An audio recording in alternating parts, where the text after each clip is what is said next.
Hey folks, my name is Rene Enriquez and you are watching Uncensored. This is Rene Enriquez.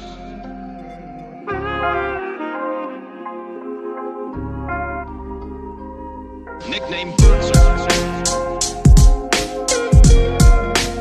Black Hand of the Mexican Mafia. Prison gang politics. Hey folks, my name is Rene Enriquez and you are watching Uncensored. Well, welcome back to another episode of Being Made. And these sure are humdingers, folks. So this is a videotape of Chris Blatchford and Richard Valdemar with me in Industry Sheriff Station.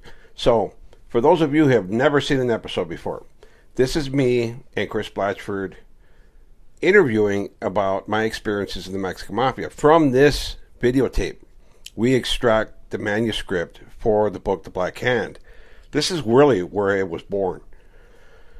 My father had contacted Chris Blatchford and told him I was interested in writing the book immediately after my debrief, and this is where it started. Chris Blatchford immediately agreed, and this is what we did. So what I've been doing is telling little anecdotes about what is recorded here. And to see it 16 years later, 14 years, 15 years later, it's been about that long. The book was published in 2008 by HarperCollins Moral Book Division, which is a huge publisher. And it did well, obviously. The book is a classic. It became a bestseller, and it's still selling today. So, you know, it was a successful endeavor, and I couldn't have done it without Chris Blatchford. I truly mean that, because it's my story and I tell it, but Chris Blatchford puts it together in the manuscript, right? He takes transcripts from all of our interviews and pieces them together and weaves the story, which I did not have the skill to do. I'm truly serious. I didn't have the skill to do that. I probably don't have it still. I could tell a story, but a manuscript is a whole different beast. It's 50,000 words at minimum. There's a whole lot that goes into manuscript. I've written one before, and it's not easy. I tell you that. So this is the book in video format, and I'm going to tell you anecdotes in between. It's going to be abridged, right? So, but before I do that, let me thank everybody. I think this calls for a special celebration. We reached 50,000 subs, and I truly mean it. When subs don't really matter when it comes to earning, right? Subs are just the growth of your channel. It shows a physical growth, a numeric growth of your channel. Because if every sub that I had watched the videos, we'd have 50,000 views every video every day, and we don't get that, right? Sometimes we only get 6,000, 8,000, 10,000, 15,000, and that's okay. That's really okay, because I really understand that people have lives to live, but we reached that benchmark, 50,000 subs, which is huge for a small channel. We started from the ground up. You guys remember that my channels got hacked. I had no channels. I started this channel after the mob spot, and this is my channel now. And it's not me that who built it. It's you guys who built it. So I want to thank each and every one of you. As a result of this milestone, I want to have a giveaway. I want to do some books. I got some posters signed by Mundo. I got some posters signed by me. In fact, Mundo signs these little posters about his movie, Altar Boy the Hitman, or the movie titled Mundo, right?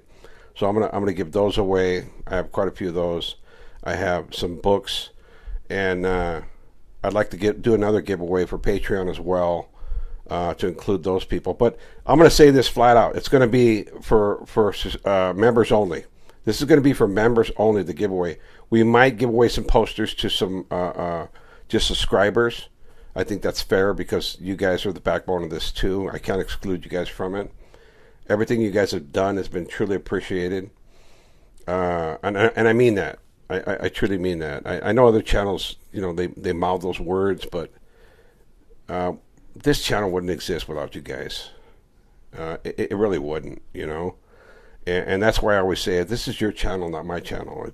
I put up the content you want. When you guys make requests, I try to follow them. Of course, there are too many to follow, right? To actually respond to and act on. But I do act on some of them, and I respond to the comments that I can. I read every comment that comes in. If you're talking ish, your comment won't see the light of day. Sometimes I do post them when they're talking ish because I want to respond to them, right? But if you're just a troll, don't even waste your time. I mean that. You know, we got time for that negativity here. We really don't. So, with that said, I'm gonna start the video. Don't forget to watch the video in its entirety. That's a great way to help the channel. Leave a thumbs up, hype the video, and make a comment. Let me know what you think about this series. It's going to come to an end at some point in the near future. We have maybe 3 or 4 tapes left, which will break down into 3 or 4 episodes per tape, maybe 2 episodes per tape. And these are VHS. Remember the old school VHS. Look at the graininess of this video right here. Very grainy, very poor quality. It's not 4K. This is old VHS. Chris Blatcher came in with an old VHS camera the size of a bus. A size of a bus. And remember, this is the same room that Perico debriefed in. This is the same room that he conducted his debrief in. And a heads up for everybody that's worried that Perico came to an end. Perico has not come to an end. In fact, he just reincarnated. We got a shit ton of videos of Perico that are going to get way more interesting than a debrief, right? So, without further ado, I'm going to run this video. Let's break it down as we go. I hope you like it, folks. Let me know what you think in the comment section. Thumbs up. Hype, hype, hype. All important for the video. Here we go. It's a different world than going to school and working, and you could deal drugs, you make easy money, and that was part of it too, the easy money. I was always a hustler in my time. When did you start dealing drugs? Oh man, when I was a teenager. I started dealing cannabinol and weed. 14? 15. I just started and continuously deal drugs all through my life. I mean, that was the money. And girls, they gravitate towards you. Homeboys gravitate towards you. Because you have things. Because you have things. Yeah. And I was always a hustler in that respect. And when I wasn't dealing, I was robbing. So I always had money. I was always never one of those guys that was like had their hands out begging. You know, those guys like that. I was never like that. Can you remember your first criminal act? Stealing bubble gum at Safeways. Stealing bubble gums. They're called bag of gold. They're these little bag of golds chewing gum, and they look like little bags of tobacco. And they have little nuggets of bubble gum. Me and my first crime partner, Johnny Mancias from Compton, we stuck a bunch in our pants. They were walking out of Safeway. He convinced me to do it, and we're walking out of the Safeways. I think I'm about 9 years old. We're living in Cerritos. And we're walking out of the Safeways. We used to play G.I. Joes together. We're walking out of the Safeways. And let me stop this right here. I remember this incident like it was yesterday. Johnny Mancias was my good buddy. It was like the only other minority in the tract homes where I lived. He was in the adjacent tract home. I lived in Cerritos, California, off of Stowers and Artesia. And Johnny lived just in the next tract. And we would hang out together. And Johnny used to get me to do all kinds of stuff, right? Like boost gum. Like this is my first bust right here. It's my first twist. We go to Safeways. It was a Safeways at the time, at the corner of Carmenita and Artesia. And they had these little bags of gold. It looked like little sacks of old Western tobacco. It was called bag of gold. And they had these little nuggets of gum, right? And we went to steal some. And when we did, we got caught. As we're exiting Safeways, they nab us up. And I'm scared to death. And they walk us to the office, and I'm trying to shake it out my leg. Those little bags are falling. And somebody's following behind us, picking up all the bags. And I remember it distinctly because they admonished us, like, we're going to call the police, and we're going to call your parents. But all they did was took the gum away and let us go. And it was actually our first twist. Our first time being arrested for committing a crime. And Johnny became my good friend. I can't say enough about Johnny. You know, I hope he's doing well today. I saw him, last time I saw him was in Folsom State Prison. Excuse me. And he was there on a 187. He had been asked to do a favor, and he eliminated somebody by the name of Killer from one of those gangs. I think it was Weed Moss or Keystone. I think it was Keystone. He had eliminated somebody and was in the shoe for that case. In fact, he came up for membership at one time, but was shot down later on down the line. But was my good childhood friend. I used to do sleepovers with him. He would sleep at my house. I would sleep at his house. His sister Lorraine was my girlfriend, my first girlfriend, and I was her first boyfriend. And I remember that distinctly. The mother's name was Helen. The father's name was Edmund, and they treated me like family until we started getting in trouble. Once we started getting in trouble, I became the pariah. Excuse me. I'm having a little bit of heartburn right now. But I remember that family, and I hope they're well. I wish God's blessings on them. I hope that they're living the best lives they can right now, and this brings back such sweet memories of childhood, a time when we didn't have a care in the world. Johnny went to a different school from me. In fact, the only time we went to school together was in, I think, Carmenita Junior High.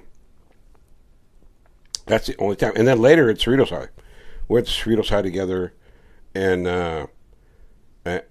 we went to prison after that. Shortly thereafter, we got caught for robberies in 1980. We got caught for doing a robbery in Buena Park. We were robbing a foodsmith or something like that, right? And an off-duty deputy happened to be there and pulled a gun on us. And we just had facsimile weapons. We had like BB guns.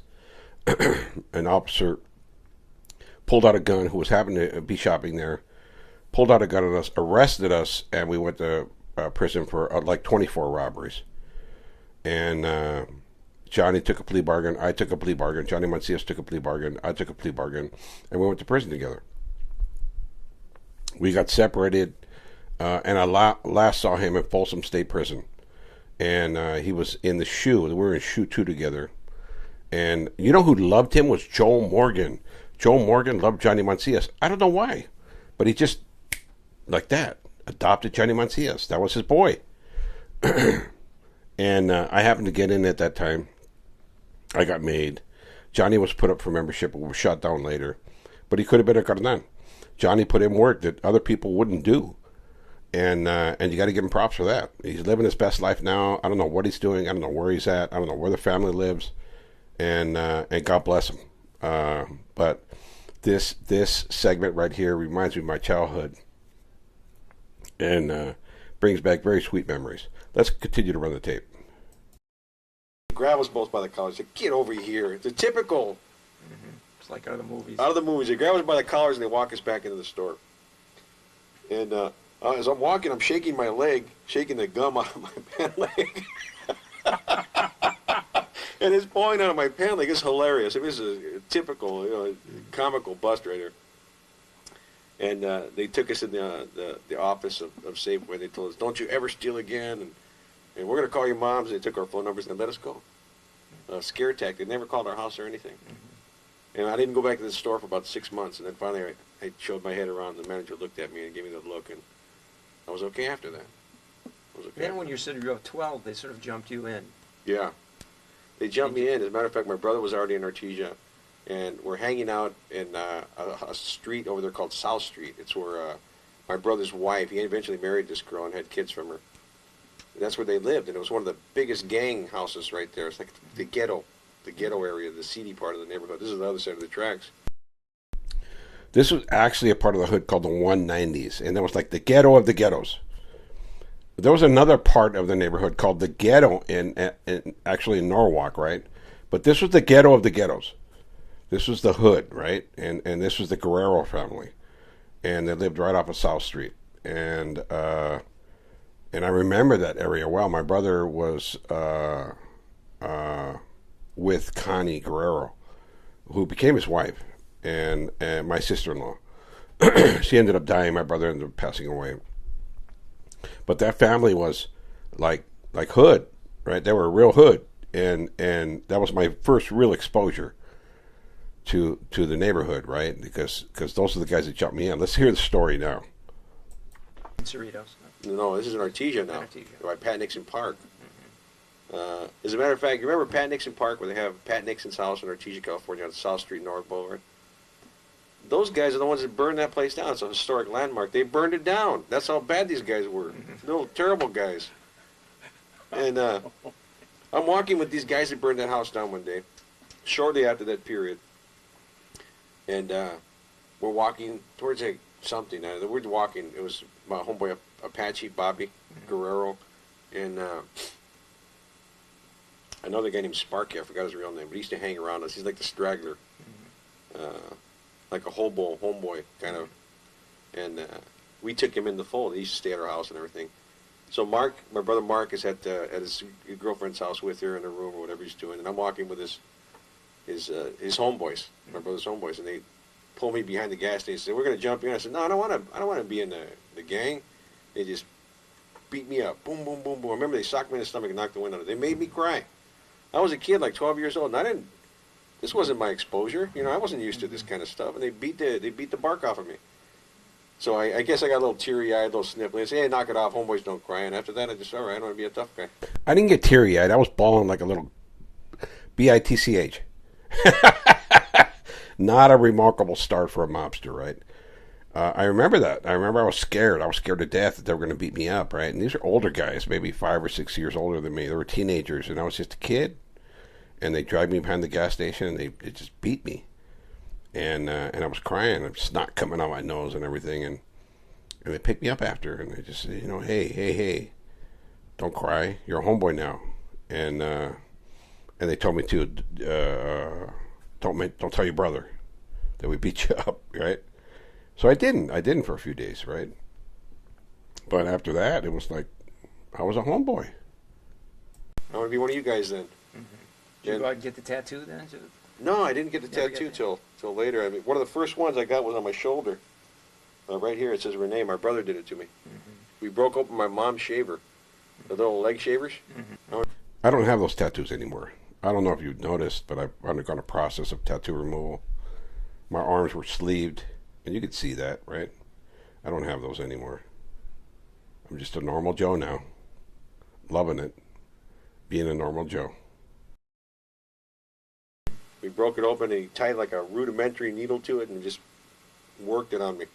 And because he had one on his arm, and I wanted one. I just tried to emulate my brother. I mean, I was always with him. We were very close. We're still close to this day. He comes to visit me in this very room. How many years older? He's 44. I'm 40. I'm going to be 41. So he's about 3 years older than me. About 3 years older. Yeah. But he was sort of a jock, you said, too, or not? Oh, yeah. He was the most valuable player in football, In high school? baseball, high school. Yeah, he was in He graduated? Pop Warner. No, he dropped out. He went to the Marine Corps. And I think he got his GED. Yeah, he did get his GED. Went to the Marine Corps. Quit from that. Went to prison. Now he's out. He's been out for a while now. Now, how about you? Did you drop out of high school, too? I dropped out of high school. What grade? 10th. 10th? 10th grade. Can you remember that? Actually, I think it was the 9th grade was a full year I went, but I was ditching almost every class. I'd go in there and take in a homeroom. The only classes I liked were safety and auto body. I remember this specifically. I started hanging out with the heads then, right? The stoners. And I would go to homeroom, and they'd show that I attended. Then I'd go to safety or auto body, and then I'd go hop the wall. They had these walls in the school, and I'd hop the wall and go across the street to, I think it was called Freedom Park, right across the street from Cerritos High School, and I think it was on Bloomfield.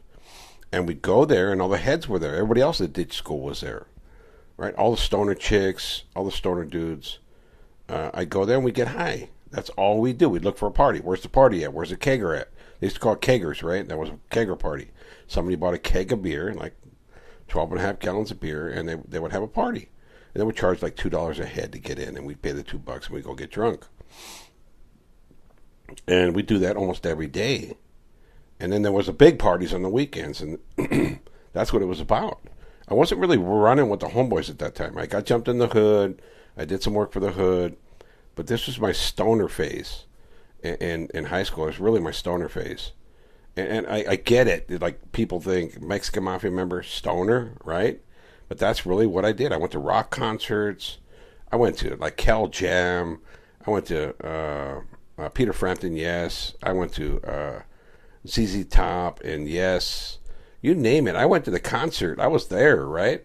And I was full blown into this. I even grew my hair long. And there were this group of dudes called the Locals, like local stoners, right? and I hung out with those guys, and most of them were white. There were some Mexican guys in there, but we did everything, like every drug you could imagine that was in vogue. We used to do acid, cannabinol, shrooms, reds, whatever pills were around, like whites, which is methamphetamine. That's old school methamphetamine. Black beauties, you name it, we were doing it. And we were in like 9th and 10th grade. And some of these guys became like pushers, right? Dealers, right? And I saw that they had stuff. And it's really what I started doing. I started replicating that behavior. I wanted to make that kind of money. I wanted to have that attention because they had all the chicks. They had all the money. They had stuff. I wanted stuff too. That's it. We go in and check in the homeroom, and then we take off and go get high. And were you a gangster then? I was a gangster. I was already in the neighborhood, but I was like in a stoner phase. I was going out with all the stoner chicks, and I was pretty popular with them too. I had dope all the time, and I was dealing dope, and we'd go over and party with the stoner gals, and then we'd go to their houses and have another little party. So it was quite entertaining during that period. But I was already in the neighborhood. I was already initiated in the gang. I was just going through a different little phase of my life. And I decided to drop out. I just decided, I told my dad, that's it. I don't want to go to school anymore. So I started working at my dad's factory. My dad owned a factory, and we started going to work there every day. I guess in his eyes, it was better for me to be with him working than to be on the streets. Yeah. Sure. So I'm working with him. I'm working at Resin Craft. He started the business. Got pretty darn big. What did they make? Custom furniture for like MGM Grand, Bonaventure Hotel. We installed the bars and the booths and all that stuff, all the custom furniture. All kinds of places. I mean, we did a lot of upper scale furniture. And you worked full time there? Yeah, full time. Full time. I remember I was making $2.60 an hour, and I thought it was chicken feed. $2.60 an hour, that was the minimum wage. So my dad paid me minimum wage, and he would have me sweep up the dog poop and clean the rafters, clean all the sawdust off the rafters, because fire inspectors would come in and you couldn't have sawdust everywhere. You had to pass inspections, and he was teaching me what I didn't realize then, and I hated that. I despised that kind of work, right? But I didn't realize then what my father was teaching me was the responsibility of owning a business, having to do the mundane stuff that nobody else wants to do. I realize that today. That's what part of my work ethic is that if you're going to do it right, or don't do it at all. And that's what my father instilled in me, because he was a stickler for getting it right. And I remember this, like, my dad owned a huge factory. In fact, the old swap meet in Florencia, my father owned that.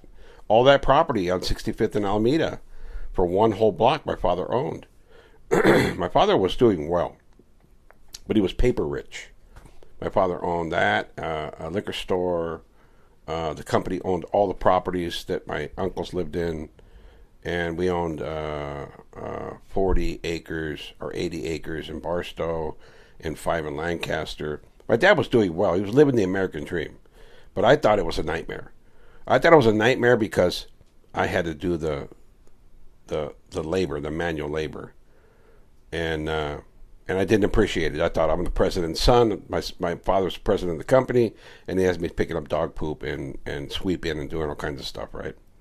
Eventually, he moved me into the finishing room where I learned to be a finishing carpenter, and I still didn't appreciate it. I was young and stupid and thought I knew best, but my father was trying to teach me the business from the ground up. I worked with my dad. I learned finishing. I became a finish carpenter, and just learned the all aspects of the business. He put me in one department, then moved me to another department. But I always quit. Every couple of weeks I'd quit, and I'd say, hey, give me my paycheck, Dad. I quit. I don't like this job. So I'd go home, and until my money ran out, then I'd come back to work. And about that time, I got married to my first wife. You were just 17. 17. I got her pregnant with my first son, Bobby, and I did the honorable thing. I married her. Now, was she a Cholo or not? She was, she's a white girl, but played the part. I mean, she was a wannabe, I guess you call her. She's a wannabe. I'm still very close with her family. Very close with her family. I call her mother and her father all the time. My brother Mark lives there with them because he's with the sister now. My sister-in-law. They're an item. They've been an item for years. So, how many children did you have with her? Two boys. What was her name? Bobby and Rene. Bobby. Yeah, Bobby's in UCLA right now. He's going to graduate next year. He's my oldest. He's 20. He's going to be 22 next month. And Rene is 21.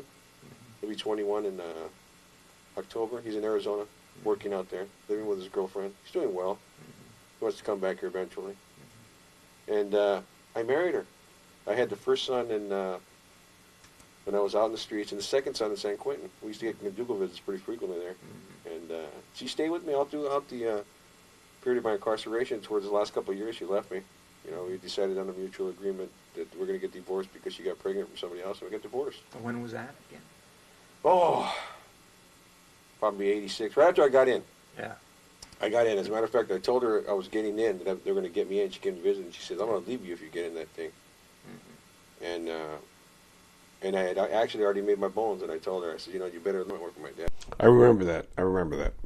There was a visit. She came up to visit me, and she was adamantly opposed to my involvement in organized crime, but she threatened to leave me if I got into the mob. And I just told her, I said, well, you better pack up and go then, because I'm already in. And that was it. That was the end of our marriage. It ended that way. I filed for divorce. I discovered she was pregnant with somebody else, and that was it for me. Really, that was it. That was the ultimate for me. And I understand completely. I understand. I'm not casting fault on her, and I'm not talking bad about her at all. It's difficult to wait for somebody in prison. I get that. You know, she made her decision. I made mine, and I divorced her. Leave then, because I'm already in. And we went on the wane from after that. She had, you know, it's understandable. I'm in prison. You know, Sure. you can't really blame a woman for that. I mean, really, honestly, this is a reality about prison life. Yeah. You know, and Well, how could you? You can't. She's not in prison. You can't expect really, her to you live can't like expect she her. is. Really, Yeah. really. That's why I'm so thankful for my wife now. I mean, my wife is a really good woman, and she's put up with me for a lot of years. You know, but if she decided tomorrow that, you know, I'm done with you, what could I say? Yeah. What can I say? Yeah. I couldn't sit back. I mean, I love her dearly. Yeah. And it would hurt me greatly, but leave then, because I think that's a reality that a lot of guys don't understand. That women go through a lot. Prison wives go through a lot. It is hard. It is difficult. It is arduous for a woman to sit out in society and not have a man be there every day, not pay the bills, not help them, not do anything, right? Just sit in prison and want packages and visits. I get that. You know, women get tired, and it's understandable. I don't cast stones at women because they leave their husbands or it becomes too difficult or too stressful. No, I don't. If anything, I applaud them for enduring what they endure because they love somebody. A lot of times, you know, prison relationships do not work out, and that's just a truism, right? And I know some that have worked out. Some have worked out wonderfully. Guys have paroled after serving life sentences, and they're with their wives, and they're in Shangri-La, they're in Camelot, they're in paradise, and God bless them. But I know prison relationships are hard, and this is to the wives and to the girlfriends and to the family members that hang with the guys who still do dope, who still go to the hole, who still throw it all away every chance they get. I give you guys credit. I don't think anybody does. I don't think anybody acknowledges you and gives you the credit that you deserve. And I think that this is for you right now. It's for you, the prison wives. God bless you all. This is the reality of prison life. Unfortunately, she doesn't think like a lot of other women. I mean, a lot I've seen about my current wife is that, you know, a lot of, I've often told her too that I respect some of the qualities she has in herself, and I wish I had them in myself. You know, that's how much I admire her. But my first wife, when she left, it was pretty much expected. It was a relationship doomed to failure because it was based not on friendship, not on mutual respect, but out of obligation. And you were still pretty young then when you I broke was just up. a kid. Yeah, I was Even just, when you broke up. oh yeah, I was just a kid. Yeah. You know, I was just a kid. And yeah, I'm still close with her family. I'm not close with her. You know, we're not friends anymore. I mean, that's just a unfortunate result of our young marriage and some of the things we went through. Then, Well, when do you really start rolling as a cholo then? about 16 years old. It's about 16 years That's when old. I started shooting people and going down to and Point had you kind of quit work by then too? Yeah, I quit work. By the I time you're stopped working. I was 16. full-time dealing dope. I was heavy into the neighborhood. I started, the apparel, the garb. I was doing all that. I was going down to Hawaiian Gardens, Like what would you wear? khakis, Pendleton, the same, Cholo garb that everybody else wears. Yeah. I'm ashamed to say that now because No, but that's I've part of always your told life, my, though, you know? I told my wife, she can see this on tape too, that I wasn't a Cholo, but I actually was a Cholo in my youth. I mean, I guess in retrospect, I look back at it, that I wore the striped shirts and Yeah, the Charlie Browns. I used to wear all that. In fact, when I started making money, I started buying good clothes, right? I would buy Stacy Adams and Hush Puppies and all that, right? I wore the Cholo garb. But it was for a brief period, right? For a brief period until I went to prison. Once I got out of prison, I dressed like a normal guy, right? I would wear shorts and T-shirts and tank tops. And when I dressed, I wore a shirt and tie. I always believed that dressing necessitates wearing a shirt and tie. Even today, I wear suits to social functions, and I believe it's necessary, right?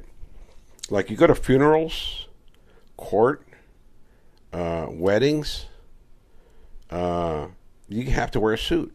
I just believe that. That's what a guy does, right? Suit and tie. I still do that today. And I dress completely different now, and nobody would even recognize me in the clothes I wear today. I don't look like a Cholo. I'm not a Cholo. I'm kind of ashamed to say that I was a Cholo because it looks kind of clownish, right? We didn't dress like the guys of today in the size 50 pants, triple pleated or sagging with pants showing the cracks of our butt. We didn't do any of that, right? It was a different kind of style back then. When I was in the barrio. But yeah, I look back at this and there's a bit of shame. I get it. That's part of who I was, right? Even the way I'm acting right here, you could see the arrogance and the belief that I'm something special, and I'm really not. with the Pendletons and the beanies and the khakis, shiny shoes and all that stuff. Yeah, I think I could probably dig up a couple pictures that my son has of me being a Cholo, but I wouldn't want to. I wanted to ask you what school that you dropped out of. Or What school? Cerritos High School, Cerritos? yeah, And who were the rivals at that time? Hawaiian Gardens in Norwalk. That voice you just heard about what school I just dropped out of, that's Richard Valdemar, one of the dinosaurs and legends from the early Mexican Mafia task forces. In fact, he was on the first FBI task force, the Los Angeles Metropolitan Task Force on Violent Crime in Los Angeles, that brought the first RICO on U.S. Versus Alex Aguirre et al., where Chuco flipped. Where Chuco flipped, he became Chuco's handler. One of them. But I never had a conflict with Norwalk. My main rivals were always Hawaiian Gardens because they shot at my house, so I targeted them. Anytime I go do shootings, I go shoot those guys. Can you remember your first shooting? Yeah, I can remember How my old were first you? shooting. I was, about 14, 15. And what happened? We broke into a house and we stole the car and we found guns in the house. My first crime partner, Johnny Mancias, the guy that we stole the bubble gum with, Just some house? You just just his next door neighbor. They're on vacation. So we went in there and we stole an over and under 410 Your 22. next door neighbor? His next door neighbor. Okay. Oh, I used to burglarize all of my next door neighbors. My brother taught me. My brother Mark and his homeboy Edmund. Edmund was actually from Compton, Barrio Largo 36. They taught me how to open sliding glass doors with my shoulder. I would push in and push up and then slide the glass door over and it would unlatch. So they would have me go break into houses all around my neighborhood. Whatever neighbor wasn't home, I was in there stealing. So it reminds me of when my brother taught me how to do my first burglaries. We used to do that all the time. What'd you do? Take it to swap meet or pawn shop? Or we'd keep the guns and we'd sell whatever we could, and then where, to just friends or to whoever pawn wanted shop? it. Yeah, friends. We'd take it to my brother down on the east side. Yeah. And he'd buy stuff all the time, cameras and guns. So And, you take it to a pawn shop or something? Or no, you just sell them? sell them on the streets. Never a Yeah. pawn shop. It's a bust. Yeah. Traded for dope. Yeah. Or dope. Yeah. Yeah. We traded for dope too. Yeah. Yeah. So But there's that a- time we weren't into hard narcotics. We were into marijuana, magic mushrooms, acid, things. The experimental drugs that everybody goes through in that phase. What would this have been? The 70s? Yeah. Yeah. 70s. Yeah. So this Born in is like- '62, so it's about 76, So 77. you're doing the 78. drugs that all the kids are doing then? Everything. Like I'm all just the an hippies and experiment. everything. Yeah. I'm doing the hippie stuff. Yeah. I'm doing all the hippie stuff. Yeah. Mushrooms, acid, cannabinol, all that good stuff. So take me through that first. So you're robbing a house. You stole some guns. What can you remember what they were? There was a 38 special. There was a 410 22 over and under rifle, and there was a 22 pistol. We stashed the other guns, and we stole the car. The keys to the car were right there, and it was a big old huge boat. One of those Buick or something. Buick Oldsmobile 97 models or something. It's, model 97 or something like that. Huge thing. 98 Buick 98. Yeah, exactly. One of those. Huge boat. And we're like two little teenagers driving this thing down the street, and it's rocking back and So forth. you stole it. We stole it. We took off and went joyride. We went everywhere. And we even were wearing holsters that the guns came in. That's how cocky we were. And we're driving everywhere, letting everybody see us, other people we know, some homeboys and homegirls. No license. Yeah, we used to do that all the time. What'd you do? Take it to swap meet or pawn We- shop? we- or? we- I remember this specifically. I remember that we were in this huge car rolling around with holsters on. We looked ridiculous. We're two kids in this huge old boat. It was comical. We ended up doing donuts in Cerritos High School in the grass, destroying the grass field. Because we're just kids. We're destructive kids, impulsive kids, committing crimes. We thought it was cool. We did robberies. We did a drive-by in that car. I ended up going to Boys Home on that. I went to Boys Republic on that. I got arrested. No license. We're in a Cerritos High School doing donuts in the grass, and just wild. We're just wild. And we have no reason, no rhyme, nothing. We're just going forth and just creating havoc that night. We didn't get high or nothing. We weren't loaded or anything. How that many night. of you were there? Just me and Johnny, Mancias. And that night we told him, let's go. I told him, let's go. I was always the initiator. I was pretty much the leader between me and him. Well, go back to the house. Someone just say, hey, let's break into that house. He made the mention of that, though. He says, my neighbor's not there. And I said, well, let's go see what they got. He said, okay, let's go. So he's the one that suggested we steal the car, but I suggested we went and do the shootings. I said, let's go pop at Hawaiian Gardens, because Hawaiian Gardens weren't his rivals. He was from Compton, Largo. And those weren't his rivals at all. As a matter of fact, those were his friends, because his sisters had boyfriends from Hawaiian Gardens. Yeah, Johnny was my ride or die. Whatever I said, he went on. If I said, let's go shoot this guy, he would go. He was my ride or die. My best friend. I had a couple of kid fights with him.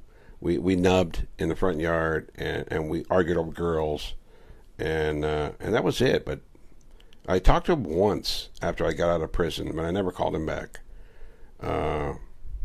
But I think it'd be great to have coffee with him and his sister and his family, just to live up old times. I'm not around much, but next time I'm in town, I want to try to contact them if I can get their number. And you know what? Maybe I won't. I think that's too much smoke for them. They don't need it, and they're living their lives, and God bless them. I'll just leave the past. Now, how was he your buddy then?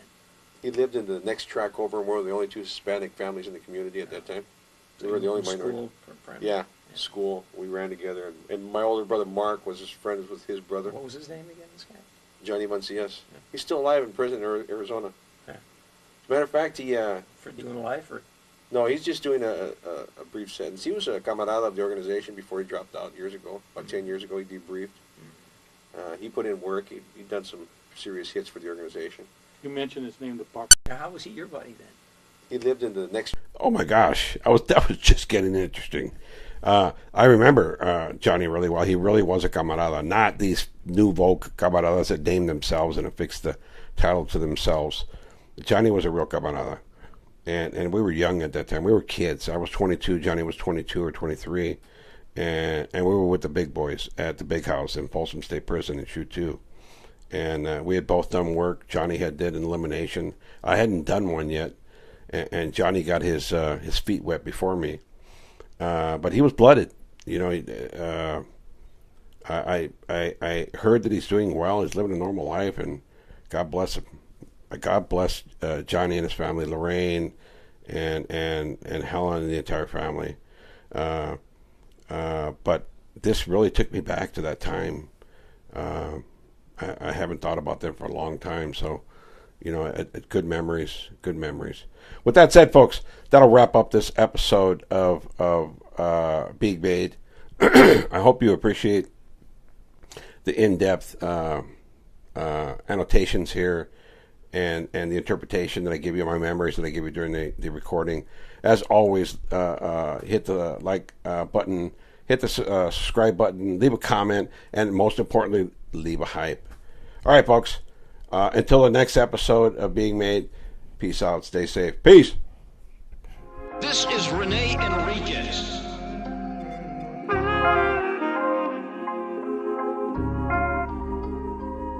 Nickname Uncensored.